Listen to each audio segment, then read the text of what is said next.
கையில் என்னன்னு பார்க்குறீங்களா? செரிமானத்தை தூண்டக்கூடிய ஒரு நல்ல பழம் தான் இந்த பப்பாளி பழம். இந்த பழம் முகத்தினுடைய அழகுக்கு மாத்திரம் கிடையாது, முடியினுடைய ஆரோக்கியத்திற்கும் மிகவும் சிறந்த ஒரு உணவு அப்படின்னு சொல்லலாம். கொழுப்பு இந்த பழத்தில் பார்த்திங்கன்னா விட்டமின் சி ரொம்பவே இருக்குது, விட்டமின் ஏ இருக்குது. இதனால் இந்த பழம் நம்ம உடம்புக்கு ரொம்ப சத்தை கொடுக்கக்கூடிய ஒரு பழம். குழந்தைகளுக்கு கூட இதை நல்லா ஸ்பூனில் வச்சு நல்லா மசிச்சுட்டு குழந்தைகளுக்கு கூட கொடுக்கலாம். இதை வீட்டுக்கு ஒரு பப்பாளி மரம் வளங்க அப்படின்னு சொல்லுவாங்க.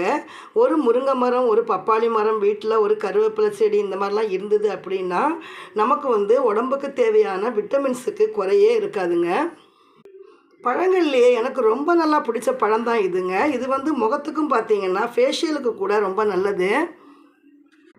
கர்ப்பிணி பெண்களை தவிர மீதி எல்லாருமே தன்னுடைய உணவில் டெய்லியுமே இந்த மாதிரி பப்பாளியை சேர்த்துக்கோங்க.